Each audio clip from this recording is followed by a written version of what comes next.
The last time humans left Earth orbit, bell-bottoms were fashionable and Nixon was president. That was 1972. 53 years later, 4 astronauts are strapping themselves onto the most powerful rocket ever built, not to land on the moon, but just to see if they survive flying near it. Welcome to Artemis 2, NASA's dress rehearsal for the moon. The bar, apparently, is survival. Here's what Artemis 2 actually is: a 10-day test flight around the moon with no landing. Think of it as the universe's most expensive shakedown cruise. The Orion capsule and its 4-person crew will swing around the moon, come within 7,400 kilometers of the surface, and return. No moonwalk. No flags. Just, does everything work when humans are actually inside? The crew is Reed Wiseman, Victor Glover, Christina Koch, and Canadian astronaut Jeremy Hansen, the first non-American to travel beyond Earth orbit. Victor Glover becomes the first black astronaut to leave low Earth orbit. Christina Koch becomes the first woman. These aren't just firsts for the press release.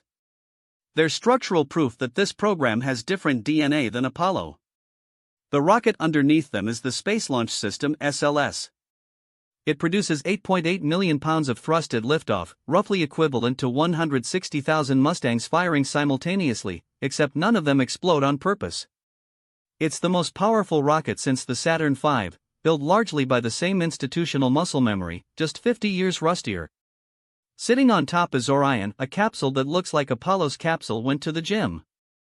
It's designed to survive deep space radiation, re-entry at lunar return speeds, and extended crew habitation. It has an abort system that can yank the crew away from an exploding rocket in 0.3 seconds. NASA calls that a launch escape system. Engineers call it the thing they hope they never need. Why haven't we been back in half a century? It's not the technology. After Apollo 17, the political will evaporated. Moon landings had served their purpose, beating the Soviets, and the bill was enormous. So NASA pivoted to the Space Shuttle, then the ISS, both in low Earth orbit. Everything ambitious got scheduled for the next decade, which kept happening. Beyond low Earth orbit, the real enemy isn't vacuum or cold, it's radiation. The Van Allen belts are 2 enormous donut-shaped regions of trapped charged particles encircling Earth. Passing through them is like walking through a slow-motion particle accelerator. Astronauts on the ISS are still partially shielded by Earth's magnetic field. The Artemis 2 crew will punch straight through. That's the actual test, not the rocket, not the splashdown.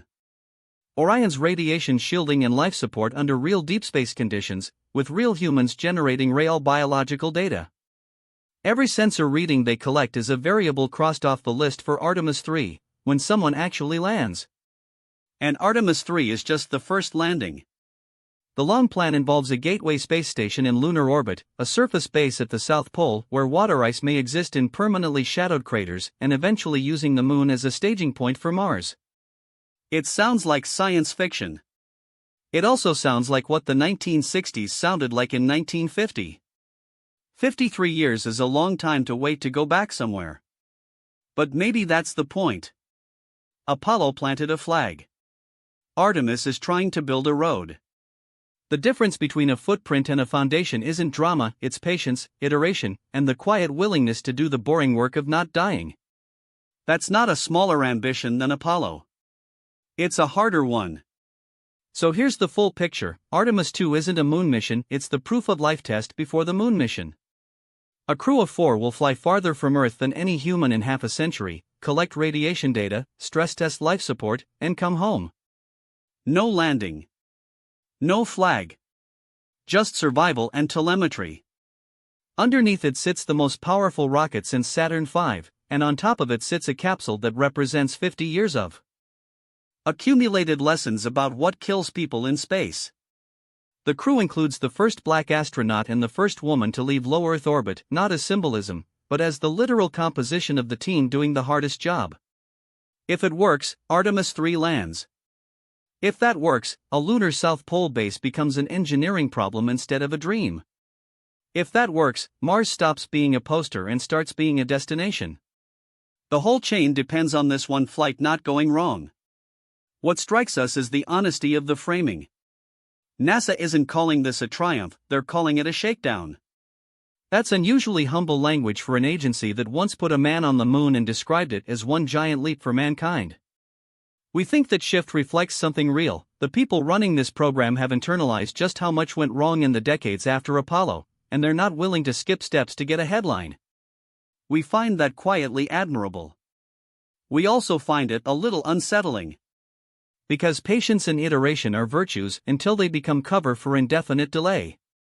53 years is already the delay. So the question we keep sitting with is this: when does careful become too careful, and who gets to decide that the boring work of not dying has finally earned us the right to take the leap?